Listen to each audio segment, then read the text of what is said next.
I'm here today to talk about all the Switch 2 hate that is going on right now.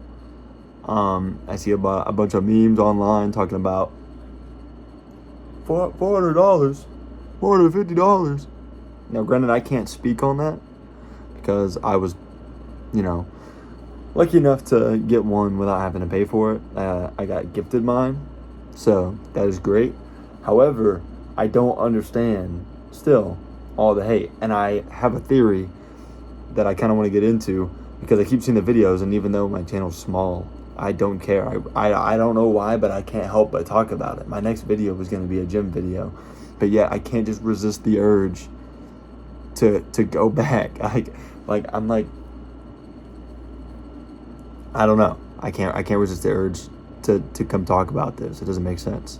So, I have a Switch 2. Obviously, I made a whole video about it. I have a Switch 2, and I have a theory that people hating on the Switch 2 don't know what they're missing. If that makes sense. Whenever I saw like all the ads and stuff going for the Switch 2, I was like, I don't know if it's worth it to buy this system. It doesn't seem worth it. I had all the same kind of hate going on as like everybody else right now. But the problem is you don't know what you're missing until you get your hands on one. Like, you really don't. And everybody's like, it's just like the normal Switch. No, it's a whole different experience. And people bring it up, by the way, having like the same like behind specs for like current date. Just shut up, because you don't really know what you're talking about. I don't know a single company that's made a handheld device that can run at 1080p and 60 FPS on the handheld. People seem to get that confused, but that's what it's pushing out the dock. Out the dock, it's pushing 120 and 4K. That's like a standard console. That's like a PS5 right now and an Xbox. 120 and 4K. I don't know where people are missing this. You know what? In fact, I'll pull it up and take a screenshot just for you guys. I'll put that in the video. So it just doesn't make sense to me that people are confusing that, because it's 1080p 60 frames on handheld, 4K at 120 on dock, assuming your TV can handle it. So people hating on that doesn't really make sense, because that's like up-to-date technology. Nobody else has a handheld that's doing better than that. It's just not a thing. Nobody has a handheld that's going 4K at 120. Other than, like, I don't even think the Steam Deck does that, and I'll double check myself, but I'm pretty sure it doesn't. So, I mean, we can bust on this PC real quick and check, but we'll get back to that while it boots up. It just doesn't make sense to me. Okay, it just doesn't make sense. So, I don't get the hate on that aspect of it either. I understand the price point's really expensive, and so are the games. However, I want to jump into like Mario Kart World. That game is like actually really fun. Okay, that game is really fun. It is one of the best Mario Kart experiences I've ever had, and I'll have like I'll make a video talking about all the Mario Kart games, and I'll rank them. But let's see the Steam Deck specs real quick.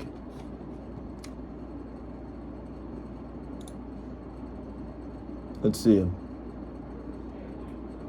because I'm pretty sure it's not gonna be 4K, because there's just no way without it absolutely exploding. Okay, so it does have like so their base 7-inch LCD one has 60 frames. 60 hertz, sorry. Refresh rate. And it didn't say anything about 4K.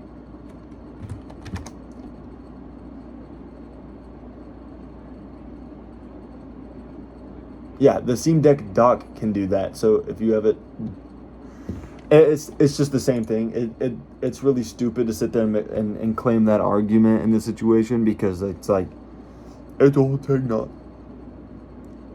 Shut up. Like, you don't actually know what you're talking about. And like I said, Mario Kart World is one of the most fun Mario Kart games I've ever played in my entire life. There's a new knockout mode that has like 24 racers, and you can hop in online. 24 racers set up, and it's literally just like a marathon race. So there's like 6 laps, but not really, because like I said, it's like a marathon. So you kind of go through, and it's like a bunch of different maps, and you have to outlast. So like there's 24 at the start. The next lap it'll take down to 20.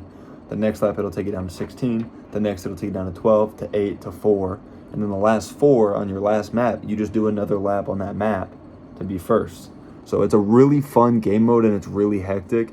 And I really like the fact that they've like added like new power-ups and also edited the current power-ups, if that makes sense. They definitely changed the game a lot to where like now bullet bills don't crush you, they just kind of push you out of the way.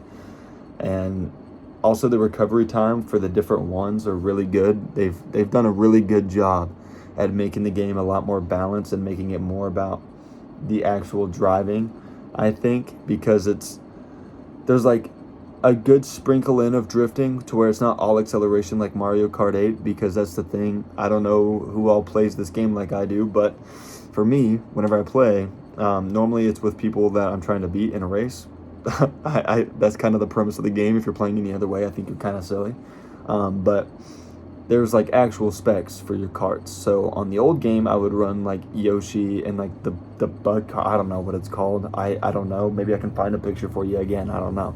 But anyways, you look at the specs, you want it to be like low speed, high acceleration. And the reason you want that is because on a 3-lap course, if you get hit, you want to be able to speed back up again and stay at that speed. So that's what that does. But on the new game, you really have to kind of vary it. So on the new Mario Kart World, I actually use 2 different setups, which is really nice because I can play as 2 characters. I still use Yoshi for Grand Prix because he's just a lightweight character that can get good acceleration. And then on Knockout, ironically enough, you would think, oh, you don't want a heavy character. I use Donkey Kong in like it's like one of the base cars. Again, I'll put a picture. But it's really fun, and the skins that you can get, like Yoshi has a bunch of variants of skins, and like every character has a bunch of skins. In that free roam game mode they pitched, it's not as boring as it sounds. Like you have to go through and get all the different skins, and if you get the food bags, you get a boost. Not only like you get a boost of speed whenever you eat it in the knockout mode and in every mode, but not only that, while you get the speed boost, it's worth going for that, and you get new skins for your character. You have to collect the different foods. So in free roam mode, that's kind of your whole goal, is to unlock stuff, unlock like different skins for your characters, different outfits, stuff like that. And also they have like little trial game mode things in there. There's like little mini tasks inside the game. It's a really fun game, and it's a really big game that I think has a lot of potential. Sounds really stupid. I know. I just think it's really fun. Another game I'm super excited for is the Donkey Kong Bonanza game. I loved Mario Odyssey on the original Switch. Actually, one of my favorite Mario games ever created. So the fact that Donkey Kong is going to kind of get a same feel game with the different animation, I'm really excited for that. And also the new Donkey Kong, I think he looks really good. I like the cartoony look that they've given him. I like the old one too, don't get me wrong, but I think the new one just looks better. I think it just simply looks better. I mean, the comparison between the two is just different, and I think it looks really smooth, and I really like that. But I'm having a ton of fun on my Switch too. I mean, playing Mario Kart right now, and the remasters for Zelda look really good, especially for handheld on 1080p. I mean, that's what you used to play on the TV. Now you have it in the palm of your hands. It's super fun, and I understand people not wanting to buy it, and I understand people hating on Nintendo a little bit because of that price point. However, I mean, if you really don't want one, don't get one. At the end of the day, that's all that matters, is like what you want. I have one, and I'm happy I have one, but I don't think you're not gonna feel like you're missing out. You know what I mean? So like, if you have a PS4 and your friends have a PS5, you feel like you're missing out. But on the Switch 1, if you just don't feel like spending that much money, I mean, you don't know what you're missing, so you're not going to have that feeling of missing out, even though you are missing out on a ton of gameplay and a ton of fun. It's like, seriously, it's a lot of fun. You're missing out on that, but you're not really going to know that, and I think that's okay. I think you would be okay living in blissful ignorance. I think that's going to be a fine thing to do, but all I want to do right now is play this game. I work a normal job. I don't want to go to work. I don't want to do that. I want to stay here and play my Switch. I want to sit on my ass and play my Switch. I can't even lie. But I just wanted to talk about this because I keep seeing the videos on Instagram talking about how bad it is and how much hate Nintendo's getting. They're fucking white knight or something. I just really like the system for myself, and it's a fun system for me to play.